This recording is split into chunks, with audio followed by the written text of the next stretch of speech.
kita diberkati mendengar kesaksian Mira. Mira merupakan seorang intern di gereja di UMC Bahasa pada hari ini dan dia masih menuntut di STM. Dan kita percaya ramai lagi orang-orang daripada suku asli yang dibangkitkan yang akan menerima panggilan mereka untuk menjadi pekerja sepenuh masa. Kita terus berdoa untuk pekerja-pekerja sepenuh masa di antara suku kaum orang asli dan juga semua pastor-pastor yang melayani di antara orang asli. Ya. Dan jemaat Tuhan, pada pagi ini kita sangat bersyukur karena kita berada di masih dapat menikmati hari yang baru dan sesungguhnya kehidupan adalah satu anugerah untuk kita semua. Dan kita juga bersyukur karena kita masih dapat mengikuti ibadah pada pagi ini. Dan sebelum kita teruskan, saya mau mengajak kita semua kita berdoa. Haleluya, Bapa kami yang di dalam surga, Engkau adalah Bapa kami yang baik, Bapa kami yang kekal, Engkau adalah Gembala Agung kami. Tuhan, kami bersyukur Tuhan karena pada pagi ini Tuhan kami masih dapat berada di tempat ini, kami masih dapat menyembah Engkau walau di mana kami berada pada pagi ini Tuhan. Tuhan, kami bersyukur Tuhan karena penyertaan-Mu yang sempurna, anugerah yang baru yang Tuhan berikan kepada kami. Tuhan, sebentar lagi Tuhan kami akan mendengar sabda firman-Mu Tuhan.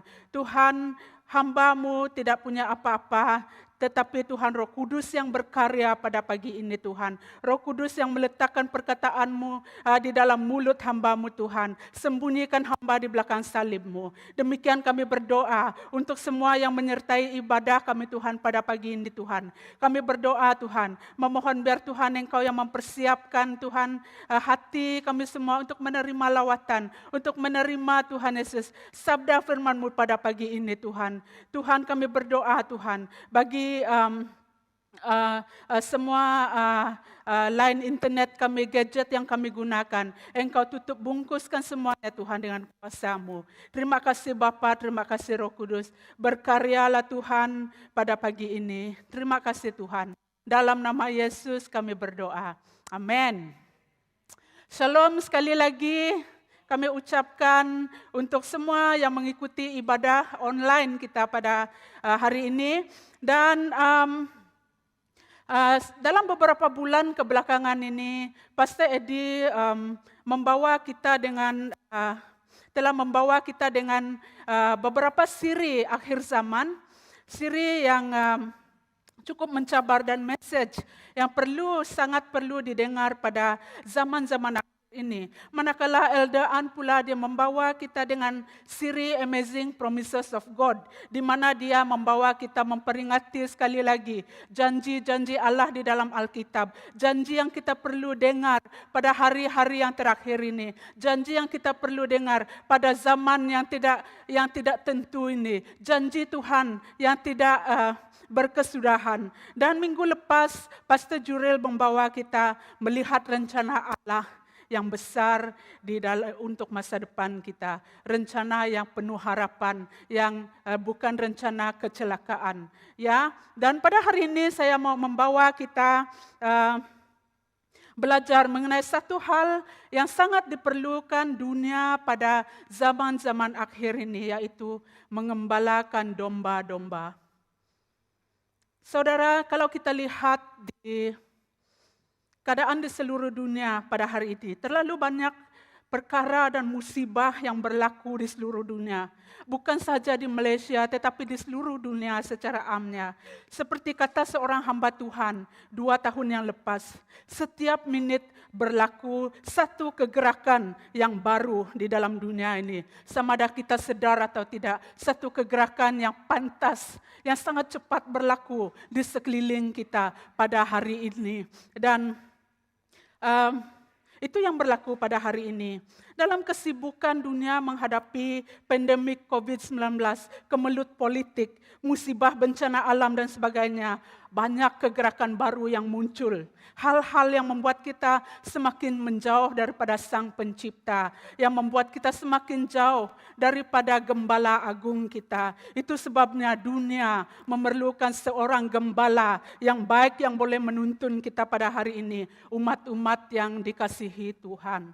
Ya, jika kita berbicara mengenai gembala, apakah yang muncul di dalam pikiran kita? Ya, mungkin kita melihat gambaran Mazmur 23.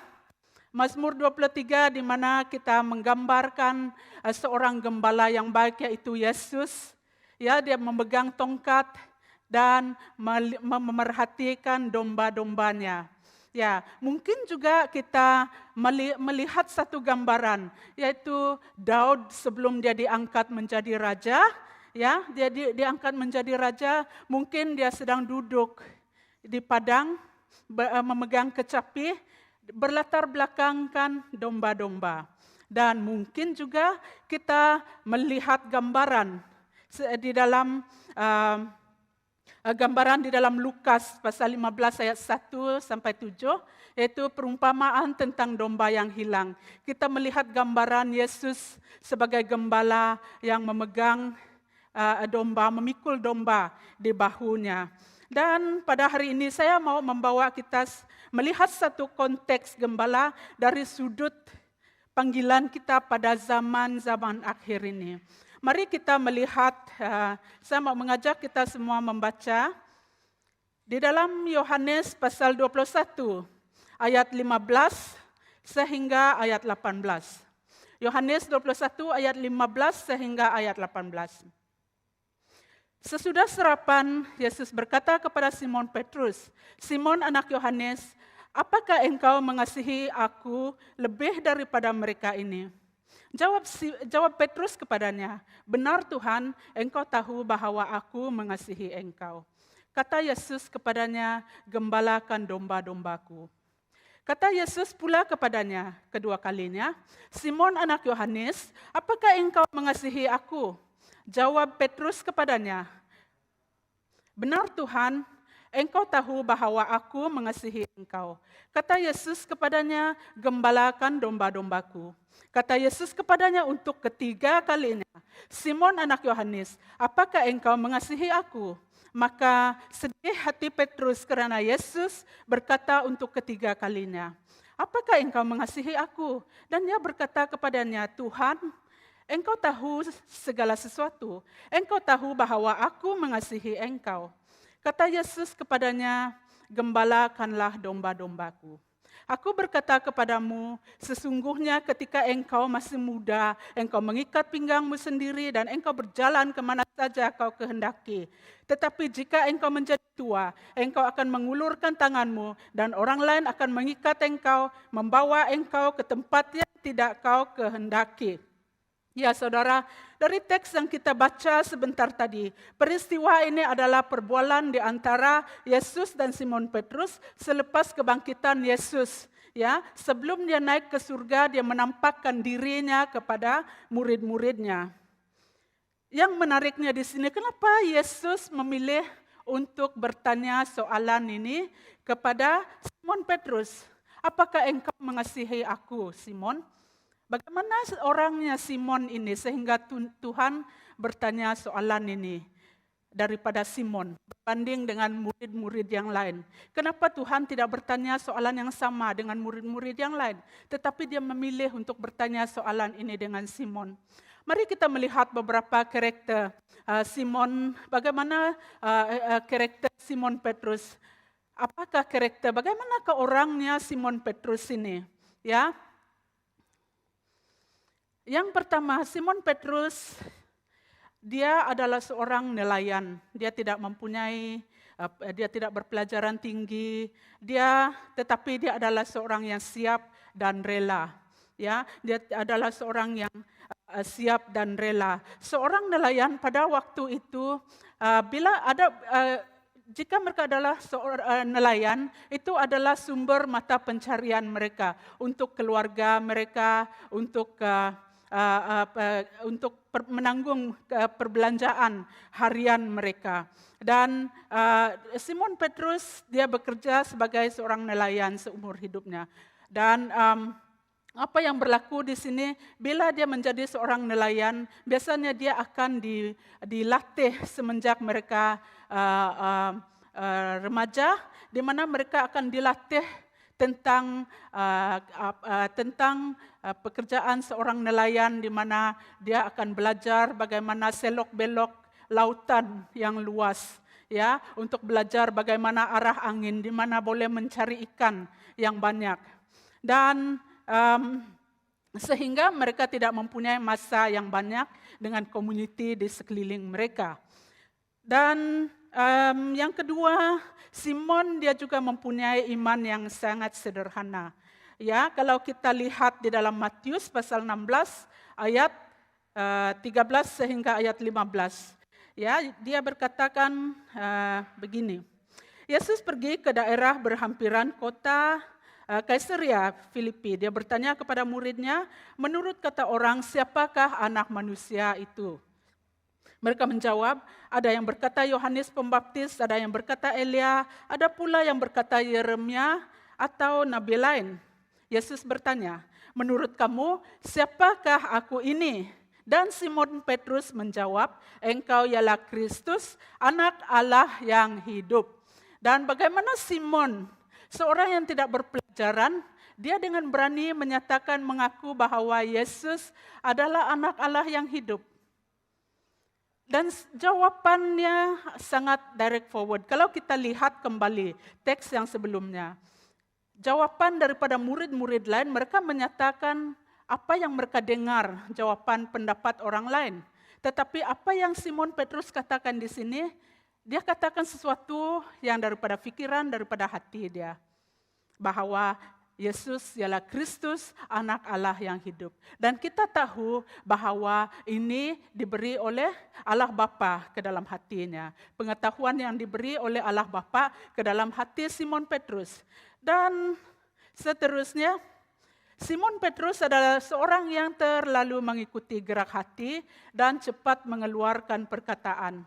Ya, mungkin ini juga pengaruh daripada pekerjaan Simon Petrus sebagai seorang nelayan, di mana setiap hari dia akan bertarung dengan ombak, dia akan bertarung dengan angin. Ya, dia bersama dengan saudaranya di dalam perahu. Mungkin waktu ombak, waktu badai, mereka akan menjerit dengan satu dengan yang lain, ya, untuk memberi message. Dan kita boleh katakan mereka mengalami hari yang boleh dikatakan yang rough, yang yang mungkin hari yang agak mencabar, ya, bagi sesuatu pekerjaan. Dan ini sedikit sebanyak mempengaruhi karakter Simon Petrus. Ya, kalau kita lihat di dalam Matius, Matius pasal 26 ayat 31 sampai 35, saya akan membaca.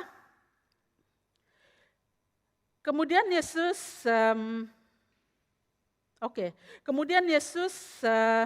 berkata kepada mereka, kamu semua akan goyah kerana-Ku malam ini, seperti telah tersurat, aku akan merebahkan gembala dan kawanan domba akan bertempiaran. Tetapi setelah aku dibangkitkan semula, aku akan mendahului kamu ke Galilea. Petrus menjawab, kalaupun semua yang lain goyah, aku tidak akan goyah. Yesus berkata kepadanya, sesungguhnya aku berkata kepadamu, pada malam ini juga sebelum ayam berkokok, engkau akan menyangkal aku 3 kali. Yesus berkata kepada Yesus, kalaupun aku terpaksa mati bersamamu, aku tidak akan menyangkalmu. Semua murid yang lain pun berkata demikian. Ya, di sini kita melihat bagaimana karakter Petrus. Dia adalah seorang yang sangat ekspresif, ya, di dalam menyatakan hati dia kepada Tuhan. Dia adalah seorang mempunyai karakter yang sangat Dia sangat cepat, dia sangat cepat, dia mau menyatakan kepada Tuhan, saya mau menjadi yang terdahulu, saya mau menjadi, mau apapun orang lain buat, saya tidak akan buat.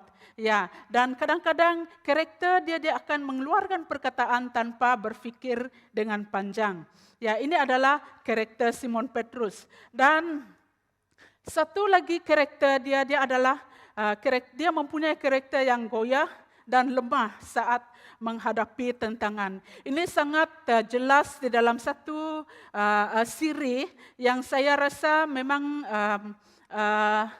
satu yang biasa kita dengar, bagaimana Petrus menyangkal Yesus selama 3 kali di dalam Matius pasal 26 ayat 69 sehingga ayat 75, di mana Petrus menyangkal Yesus sebanyak 3 kali. Ini menunjukkan yang Simon Petrus dia mempunyai karakter yang lemah dan goyah saat dia menghadapi tantangan. Dan seterusnya, Simon Petrus juga dia mempunyai sikap hati yang bertobat. Dia mempunyai sikap hati yang bertobat. Ya, selepas dia menyangkal Yesus 3 kali, dia menyadari apa yang Yesus katakan awal sebelumnya. Dan saat itu hati dia hancur dan dia menangis. Dia menangis dengan tangisan yang sangat pedih karena dia telah menyangkal Yesus. Ya, di sini kita melihat satu karakter Simon Petrus yang bertobat. Dia mempunyai sikap hati yang bertobat. Dia tahu kelemahan dia tahu kegagalan dia, dan di sana dia tahu apa yang Yesus katakan benar dan dia menangis. Dia menangis semahu-mahunya. Ini adalah sikap hati Simon Petrus. Dan seterusnya, Simon Petrus juga selepas dia mengalami semua peristiwa di mana Yesus disalibkan dan semua dia melalui semua saat penderitaan Yesus, dia juga mula berani bersuara tentang Yesus selepas melalui semua proses di dalam hidupnya.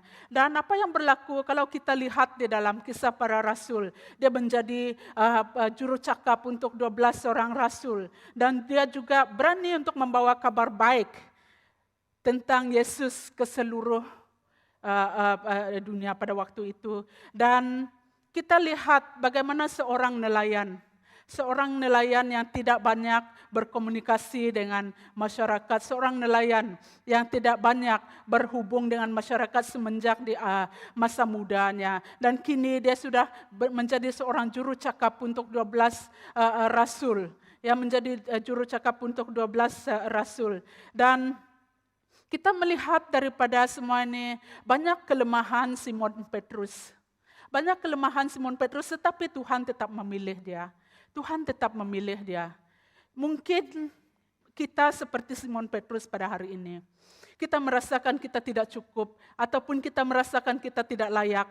Ya, pengaruh kerja dan sekitar kita, mungkin keluarga kita, yang membolehkan kita untuk meresponi di dalam keadaan yang tidak betul terhadap sesuatu situasi di dalam kehidupan kita. Kita boleh bertindak tanpa berpikir panjang. Dan kita boleh jatuh, gagal, dan saat kita menghadapi badai hidup. Tetapi Tuhan tetap memilih kita pada hari ini. Ya. Dan apakah engkau mengasihi aku? Apakah engkau mengasihi aku? Tuhan bertanya sebanyak 3 kali. Ini adalah satu soalan yang berbentuk intim bagi seorang guru dan muridnya. Soalan yang bertanya, apakah engkau mengasihi aku? Apakah engkau mengasihi aku? Dia tidak bertanya 1 kali, dia tidak bertanya 2 kali, tetapi dia bertanya 3 kali. Kenapa seseorang bertanya soalan sampai 3 kali? Sebab dia mau sesuatu yang sangat pasti, yang lahir daripada hati Simon Petrus sendiri. Bukan saja yang lahir daripada hati Simon Petrus, tetapi sesuatu yang Simon Petrus ungkapkan dengan mulut dia sendiri. Engkau tahu Tuhan, aku sangat mengasihi engkau. Engkau tahu Tuhan, aku mengasihi Engkau lebih daripada mereka semua ini. Dan apa Tuhan katakan kepada dia? Gembalakan domba-dombaku. Kenapa domba sangat berharga bagi Tuhan? Kalau kita lihat di dalam Alkitab, domba merupakan satu hewan yang banyak digunakan sepanjang daripada perjanjian lama sehingga perjanjian baru, yang paling banyak digunakan. Daripada kejadian sampai wahyu, domba yang banyak digunakan sebagai perumpamaan. Kenapa Tuhan suka menggunakan perkataan domba? Sebab domba adalah satu-satunya hewan yang memerlukan gembala. Domba adalah satu-satu hewan yang memerlukan gembala untuk membawa mereka ke satu tempat untuk mencari makanan, yang membawa mereka ke satu tempat di mana mereka boleh minum, yang boleh membawa mereka ke satu tempat di mana mereka tahu mereka akan selamat. Ya, dan domba memerlukan gembala. Satu-satunya hewan yang memerlukan gembala. Itu sebabnya Tuhan menggunakan perumpamaan, ya, perumpamaan domba di dalam Alkitab. Ya, sebab kita memerlukan gembala di dalam kehidupan kita. Ya, dan berbalik kepada soalan ini, apakah engkau mengasihi aku? Apakah engkau mengasihi aku, Simon? Apakah engkau mengasihi aku? Sebab Tuhan mau sesuatu yang daripada dalam hati Simon Petrus sendiri. Untuk mengembalakan domba-domba dia. Tuhan mau satu kepastian daripada hambanya untuk memegang satu amanat yang besar di dalam kehidupannya. Karena Tuhan sangat mengasihi domba-dombanya. Dimanapun engkau berada pada hari ini, engkau adalah domba yang sangat dikasihi oleh Tuhan. Mungkin selama ini engkau tidak mempunyai domba, engkau tidak mempunyai gembala di dalam hidupmu. Ini waktunya engkau mencari gembala, gembala yang agung yaitu Yesus Kristus di dalam hidupmu. Ya, dan pada zaman-zaman akhir ini kita sangat memerlukan gembala. Apatah lagi seperti yang saya katakan awal tadi. Banyak kegerakan-kegerakan yang baru berlaku di sekeliling kita pada zaman-zaman akhir ini. Yang boleh membawa kita terpesong jauh daripada Tuhan. Yang boleh membawa kita terpesong jauh daripada kebenaran firman Tuhan. Yang membawa kita terpesong jauh daripada Sang Pencipta kita. Itu sebabnya kita memerlukan gembala di dalam kehidupan kita. Itu sebabnya hari ini kita sebagai orang yang tahu siapa Pencipta kita. Kita harus menjadi gembala yang baik untuk orang-orang yang di sekitar kita. Untuk orang yang Tuhan bawa dalam hidup kita. Ya, kita tidak perlu takut, kita tidak perlu risau apapun latar belakangmu. Saat engkau mencintai Tuhan sepenuh hatimu, engkau menjadi gembala yang baik. Engkau akan menjadi gembala yang baik yang dapat menuntun orang kepada Tuhan. Dan kita lihat lagi kenapa. Kita lihat di dalam 2 Timotius pasal 3 ayat 1 sampai 5. Ketahuilah bahwa pada akhir zaman akan datang satu masa yang sukar. Manusia akan menjadi pencinta diri, pencinta uang, bercakap besar, berlagak bongkak, mencaci maki, ingkar terhadap ibu bapa, tidak bersyukur, tidak suci, tidak mengasihi, tidak mengampuni, suka memfitnah, tidak menguasai diri, buas dan pembenci kebaikan, khianat, gopoh, angkuh, serta lebih mencintai keseronokan daripada mengasihi Allah. Mereka menjalankan kewajiban agama tetapi menyangkal kuasanya. Jauhilah orang yang demikian. Ini salah satunya sebab kita memerlukan gembala yang betul di dalam kehidupan kita. Sebab akhir-akhir zaman ini sudah dinyatakan di dalam firman Tuhan, saudara. Sudah dinyatakan di dalam firman Tuhan bahwa manusia akan mereka mencintai keseronokan lebih daripada mengasihi Allah. Kasih manusia akan menjadi semakin dingin. Ya, we don't have time for each other. Saya tidak punya waktu untuk kamu. Sebab saya sangat busy dengan kerja saya. Saya sangat busy dengan apapun yang ada dalam hidup saya. Saya sangat busy dengan keluarga saya. Tetapi sebenarnya ini membawa kita jauh daripada panggilan Tuhan dalam hidup kita. Saudara, Pada hari ini, kita sangat memerlukan gembala yang dapat membawa kita dekat dengan Sang Pencipta. Back to the first love. Kembali kepada kasih yang pertama. Bagaimana Tuhan dahulunya mencintai kita. Dan hari ini satu slogan yang sangat biasa, love yourself. Love yourself. Banyak orang suka dengan slogan ini. Ada juga mungkin artis-artis yang berkampanye tentang slogan ini. Love yourself. Tetapi apa yang Tuhan katakan di dalam firman-Nya? Kasihilah Tuhan Allahmu dengan segenap hatimu, dengan segenap akal budimu. Kasihilah sesamamu manusia seperti dirimu sendiri. Itu yang Tuhan katakan. Ini maksud saya satu aliran yang boleh memesongkan orang. Saat orang memilih untuk mencintai diri mereka sendiri, mereka tidak peduli dengan apa yang ada di luar sana. Yang mereka pilih adalah diri mereka sendiri.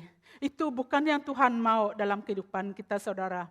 Itu yang bukan yang Tuhan mau dalam kehidupan kita. Adakah engkau mengasihiku, Simon? Gembalakan domba-dombaku, kata Tuhan. Apakah pada hari ini kita rela untuk memimpin, menuntun dan menjaga kawanan domba yang Tuhan pimpin dalam hidup kita? Di dalam perjalanan hidup kita, akan ada orang yang memerlukan bimbingan, akan ada orang yang memerlukan tuntunan di dalam hidup kita. Mungkin pada hari ini engkau merasa engkau tidak layak seperti Simon Petrus. Engkau merasa engkau tidak penting. Bagaimana saya boleh menjadi gembala, Tuhan? Saya tidak pergi sekolah Injil, saya tidak pandai berkhotbah.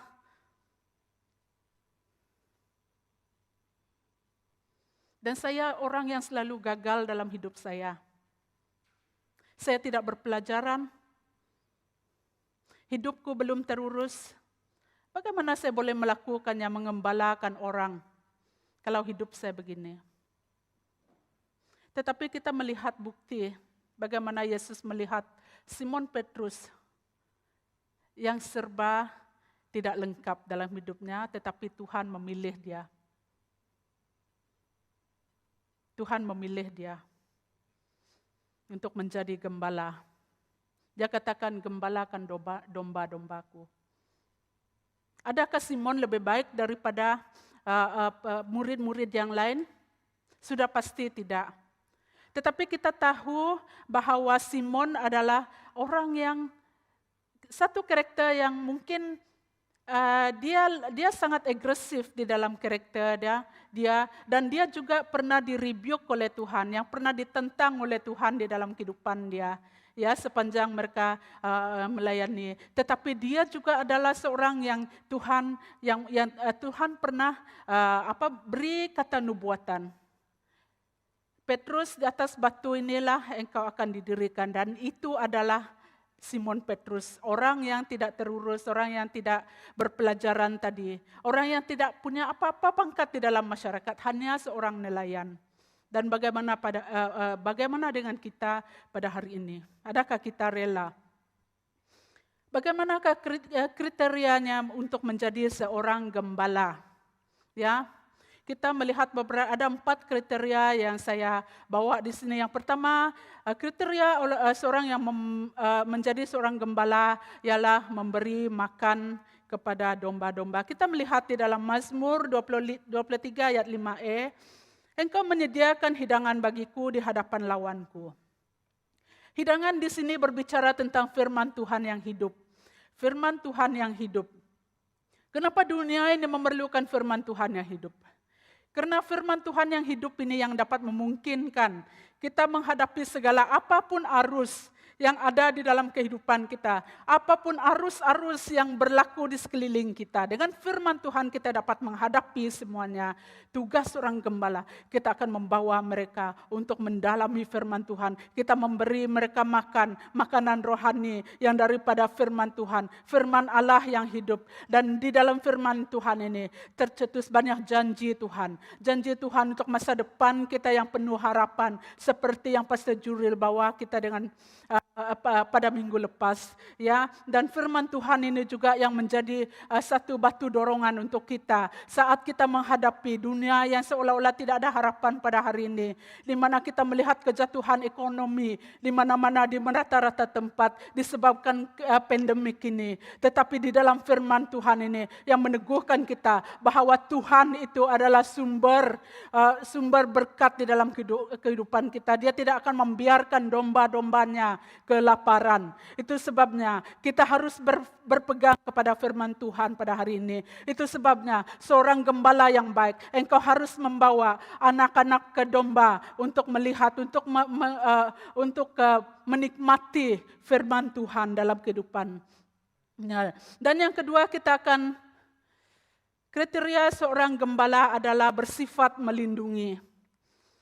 Di dalam Mazmur 23 ayat 4 dia katakan, sekalipun aku berjalan dalam lembah kekelaman, aku tidak takut bahaya, sebab engkau besertaku. Gadamu dan tongkatmu itulah yang menghiburkan aku. Seseorang gembala, kalau kita melihat gembala domba, dia tahu segala selok belok di mana dia akan membawa domba dia.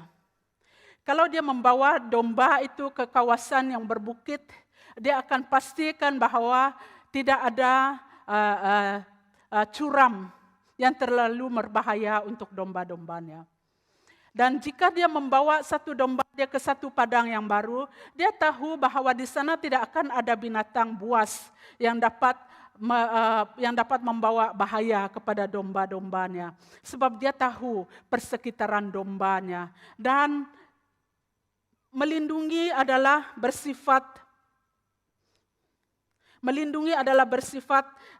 nasihat dan pimpinan daripada seorang gembala, ya. Dan pada hari-hari ini seorang gembala, kamu tidak akan takut untuk membawa nasihat, untuk memberi pimpinan kepada orang-orang yang datang ke dalam kehidupan kita. Ya, kita tidak akan takut karena kita tahu akibat daripada sesuatu tabiat yang mungkin tidak bagus yang ada di dalam diri seseorang itu, yang boleh membawa bahaya kepada kehidupan rohaninya. Seorang gembala yang baik, kita dapat menuntun mereka, kita dapat memberi nasihat, membawa pimpinan kepada mereka.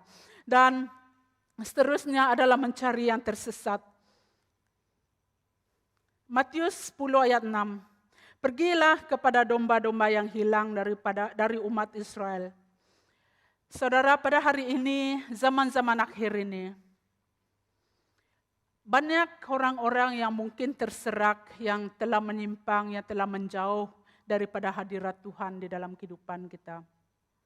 Mungkin ada yang sudah lahir daripada keluarga Kristen, tetapi pada hari ini mereka tidak hidup sebagai orang-orang Kristen.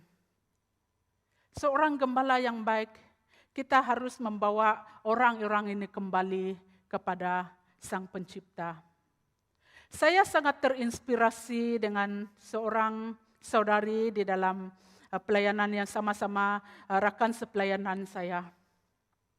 Bukan seorang, tetapi banyak daripada ketua kelompok sel yang saya melihat. Mereka pergi mencari domba-domba yang hilang. Mereka mencari orang-orang yang telah jauh daripada gereja. Selepas bekerja, mereka akan pergi ke tempat di mana mereka tahu ada mungkin kelompok sel mereka yang dulu yang datang ke gereja, tetapi pada hari ini tidak datang ke gereja. Itu adalah gembala yang baik, saudara. Mereka invest, mereka melaburkan masa, mereka melaburkan tenaga, mereka melaburkan keuangan mereka untuk mencari orang-orang yang telah meninggalkan Tuhan ini. Ini yang kita harus lakukan pada hari ini. Dan saya sangat menghargai semua ketua kelompok sel yang di dalam gereja kita UMC Bahasa pada hari ini. Ya, saya tidak menyebut nama kamu di sini, tetapi Tuhan yang tahu semuanya. Semua penat lelah kamu. Walaupun orang tidak tahu, tetapi Tuhan tahu semuanya. Ya, dan upahmu besar di surga. Ya, dan seterusnya. Kriteria seorang gembala, dia bersifat untuk merawat yang terluka. Mazmur 107 ayat 20, disampaikannya firman-Nya dan disembuhkannya mereka, diluputkannya mereka dari liang kubur. Pada hari ini, zaman-zaman akhir ini juga, banyak orang mengalami luka di dalam. Banyak keluarga di luar sana, mereka menghadapi penderitaan rumah tangga, domestic violence, eksploitasi manusia dan sebagainya, yang membawa luka, yang membawa kehancuran di dalam diri mereka. There are so many unspoken tears. Orang-orang yang menangis tanpa suara banyak di luar sana. Sebagai gembala yang baik, itu sebabnya Tuhan katakan gembalakan domba-dombaku. Kita harus gembala yang baik, merawat mereka yang terluka. Bagaimana kita merawat mereka yang terluka? Karena kita membawa mereka kepada Tuhan yang menyembuhkan, yang dapat menyuroti segala hati, yang dapat menyuroti segala pikiran kita, yang memerlukan tabib agung pada hari ini. Ya, itu adalah kriteria seorang gembala. Dan bagaimana kita boleh menjadi seorang gembala pada hari ini? Ada 3 perkara yang sangat penting. Yang pertama, seperti Simon tadi, dia adalah seorang yang rela. Saat Tuhan memanggil dia, Simon, mari ikut aku. Simon, mari ikut aku menjadi muridku. Dan saat itu juga dia meninggalkan jalannya dan dia mengikuti Yesus. Dia mempunyai hati yang rela. Walaupun pada saat itu Simon tahu bahwa menjala ikan itu hanyalah satu-satunya sumber pendapatan di dalam hidupnya. Adalah satu mata pencarian di dalam keluarganya. Dan hanya itu kemahirannya. Dia tidak punya kemahiran yang lain. Tetapi kemahirannya hanya untuk menangkap ikan. Dan pada saat itu dia rela. Dia rela meninggalkan semuanya. Dan apakah hasilnya? Kita lihat di dalam beberapa bab seterusnya. Kita melihat di mana Tuhan mengajar dia untuk menjala di tempat yang banyak ikan. Saat engkau merelakan dirimu menjadi seorang gembala, Tuhan akan memberi lebih daripada apa yang engkau pikirkan. Yang tidak boleh diberi oleh manusia, yang tidak boleh diberi oleh dunia ini. Tuhan memberi engkau lebih daripada apa yang engkau pikirkan. Dan yang kedua, mengasihi Tuhan. Itu sebabnya Tuhan bertanya dengan Simon Petrus sebanyak 3 kali. Adakah engkau mengasihi aku? Simon, adakah engkau mengasihi aku? Dia bertanya sebanyak 3 kali. Karena Tuhan mau sesuatu yang pasti daripada hati Simon. Daripada hati yang terdalam Simon Petrus, adakah dia mengasihi Tuhan? Kenapa Tuhan mau memilih orang yang sangat mengasihi dia daripada dalam hati? Karena Tuhan sangat mengasihi domba-dombanya. Tuhan sangat mengasihi dunia ini. Sebab kita lihat di dalam Yohanes 3:16, Tuhan sangat mengasihi dunia sehingga dia memberikan anaknya yang tunggal untuk mati di atas kayu salib untuk menanggung dosa semua. Dan pada hari ini jika engkau masih belum menerima Tuhan sebagai Tuhan dan Juru Selamat, ini waktu untuk engkau untuk membuat keputusan untuk menerima Tuhan sebagai Tuhan dan Juru Selamat supaya dia menjadi seorang gembala agung di dalam hidupmu. Dan Itu sebabnya Tuhan sangat mengasihi kita. Tuhan mau satu gembala yang mengasihi Tuhan. We love God first. Dan dari sana kita akan mula mengasihi orang yang di sekeliling kita. Dan seterusnya, bagaimana kita menjadi seorang gembala? Kita harus siap untuk berkorban. Berkorban dengan membuka ruang hidup kita. Berkorban dengan membuka hati kita untuk orang-orang di sekeliling kita. Berkorban waktu dan tenaga kita. Mungkin ada orang yang perlu meninggalkan keluarga mereka, meninggalkan community, meninggalkan bangsa dia untuk menjadi gembala di tempat lain, untuk menjaga kawanan domba di tempat lain. Itu adalah korban. Di akhir zaman ini Tuhan sebagai gembala agung kita memperhitungkan segala apa yang kita laburkan di dalam dunia ini untuk domba-dombanya. Adakah engkau mengasihiku, Simon? Kata Tuhan. Hari ini saya mau berbicara tentang seorang tokoh.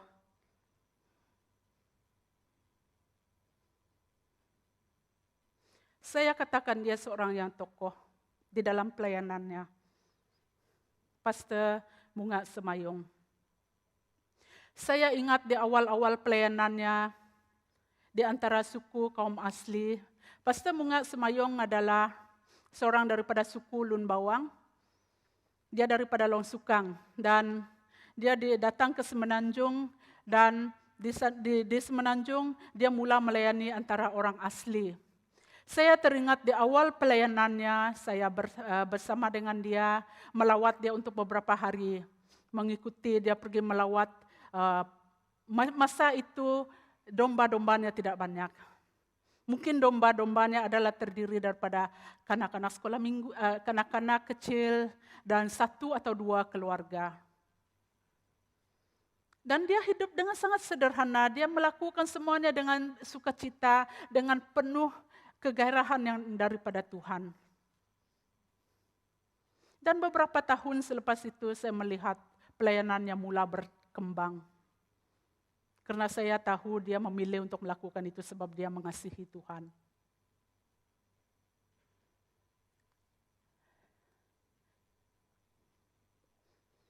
Dalam beberapa tahun yang lepas dia telah didiagnos dengan kanser.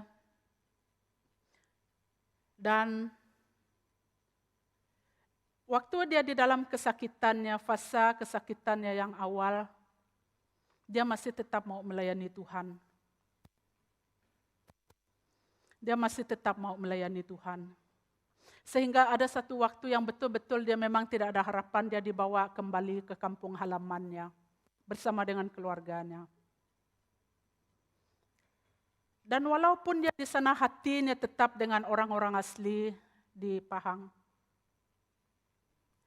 Dan pada malam terakhir sebelum dia menghembuskan nafasnya yang terakhir, dia menyimpan barang-barangnya di dalam bagnya. Dan dia berkata kepada abangnya, saya mau kembali ke Bentong esok. Saya mau bersama-sama dengan orang asli di Bentong. Itu adalah hari terakhir sebelum dia menghembus nafas dia yang terakhir, sebelum dia kembali kepada Sang Pencipta dia. Saudara, ini adalah hati seorang gembala. Hati seorang gembala yang meninggalkan kampung halaman, yang meninggalkan keluarganya. Karena dia sangat mengasihi Tuhan. Sehingga dia mengasihi apa yang dikasihi Tuhan. Dia mau menghabiskan sisa-sisa hidupnya bersama-sama dengan domba-dombanya. Ini adalah hati seorang gembala, saudara. Bagaimana dengan kita pada hari ini? Apakah engkau mengasihiku, kata Tuhan. Jika Tuhan bertanya dengan kita secara pribadi, apakah engkau mengasihiku? Dan sebagai mengakhiri khotbah saya pada hari ini, saya mau menghormati beberapa tokoh gembala. Ini hanya sebahagian daripada, sebenarnya banyak tokoh-tokoh gembala di sekeliling kita. Dan saya mau menghormati mereka dengan video ini. Mari kita sama-sama saksikan.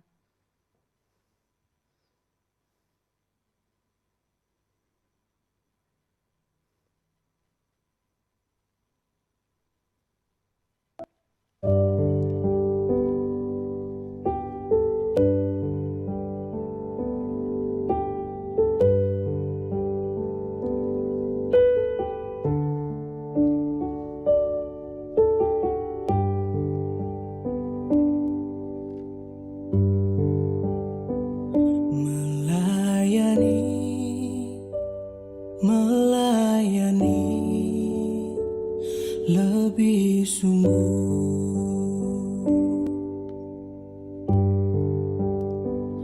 melayani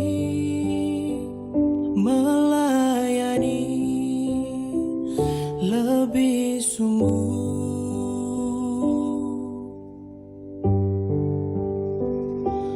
Tuhan lebih dulu melayani kepadaku, melayani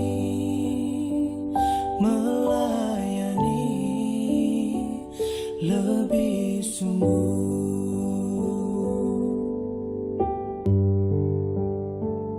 Mengasihi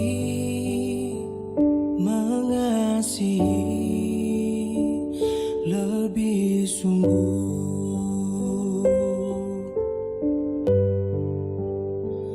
mengasihi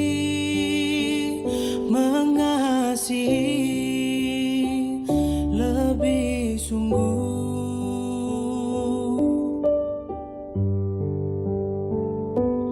Tuhan lebih dulu mengasihi kepadaku, mengasihi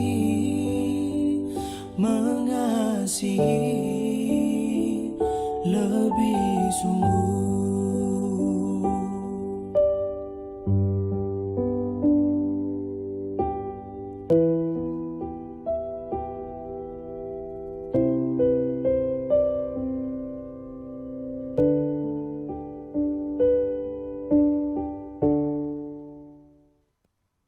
Haleluya, haleluya.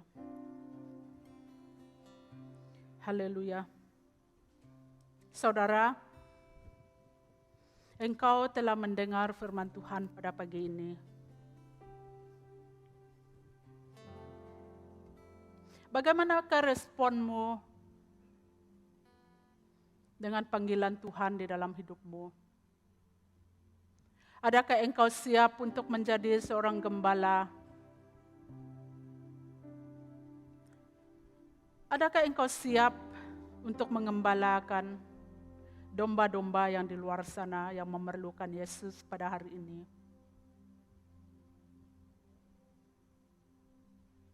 Mari kita semua meresponi panggilan Tuhan di dalam hidup kita. Dunia pada hari ini memerlukan gembala-gembala yang baik. Dunia pada hari ini memerlukan gembala-gembala yang dapat membawa kita kepada Gembala Agung.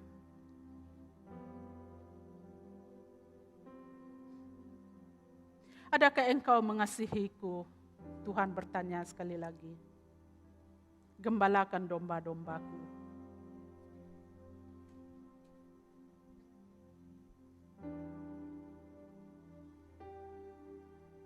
Mungkin ada di antara kamu pada hari ini engkau belum bertemu dengan gembala di dalam hidupmu. Saya mau mengajak Anda untuk bertemu dengan gembala kita yang agung, yaitu Yesus Kristus. Jika engkau siap, engkau mau bertemu dengan gembala yang agung itu. Saya mau engkau meresponi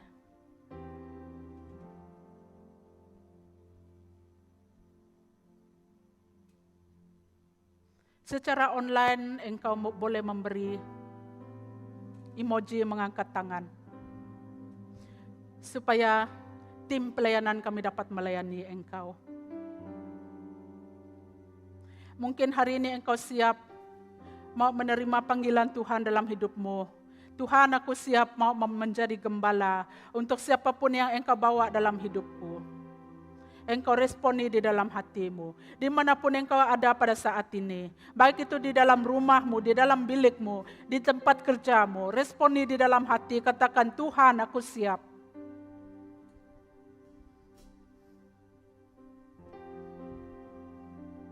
Sementara music team membawa lagu ini, saya mau saudara dan saudari meresponi secara pribadi dengan Tuhan pada saat ini.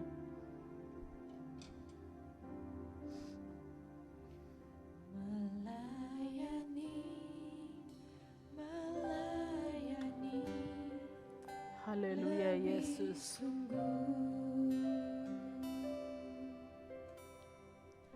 Melayani, Haleluya Yesus. lebih Sungguh katakan, Tuhan, lebih dulu melayani kepadaku. lebih dulu mengasihi kepadaku, melayani, lebih sungguh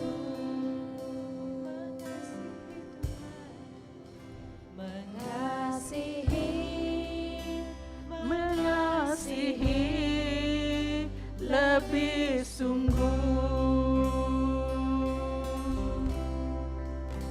Mengasihi lebih sungguh. Ya, sebab Tuhan mengasihi kita terlebih dahulu. Tuhan lebih dulu mengasihi kepadaku, mengasihi lebih sungguh. Haleluya, haleluya ya. Oh, haleluya, haleluya Tuhan. Tuhan, terima kasih karena sabda firman-Mu Tuhan pada pagi ini ya Tuhan. Tuhan, terima kasih Tuhan karena Engkau adalah Tuhan gembala kami yang baik. Engkau yang sangat mengasihi domba-domba-Mu. Engkau sangat mengasihi kami semua Tuhan. Engkau yang sangat mengasihi semua yang di luar sana, semua ciptaan-Mu. Engkau sangat mengasihi kami semua.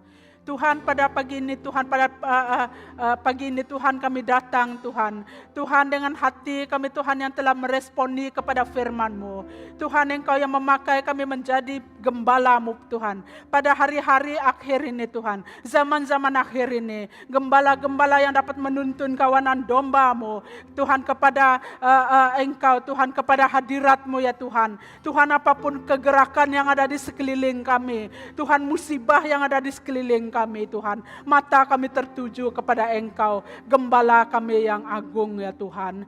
Tuhan, berkati Tuhan anak-anak-Mu yang telah meresponi pada pagi ini Tuhan. Engkau tahu dimanapun mereka berada Tuhan pada saat ini. Ada yang telah meresponi secara pribadi. Tuhan, Engkau yang melawat mereka. Roh Kudus-Mu yang bekerja Tuhan. Hamba-Mu telah berhenti berbicara, tetapi Roh Kudus-Mu tidak akan berhenti berbicara. Roh Kudus-Mu yang terus berbicara dan terus berbicara Tuhan. Tuhan, terima kasih Bapa, terima kasih Roh Kudus. Oh haleluya Bapa, haleluya, terima kasih Tuhan. Haleluya. Jemaat Tuhan, terimalah doa berkat. Tuhan memberkati engkau dan melindungi engkau. Tuhan menyinari engkau dengan wajah-Nya dan memberi engkau kasih karunia. Tuhan menghadapkan wajah-Nya kepadamu dan memberikan engkau damai sejahtera. Dalam dan atas nama Yesus kami berdoa. Amin. Terima kasih saudara dan saudari, dan semoga Anda semua diberkati dengan firman Tuhan pada hari ini. Dan jumpa lagi minggu depan di talian. Kami mengajak kita semua untuk mengikuti ibadah di talian pada minggu hadapan dan masa yang sama. Tuhan memberkati.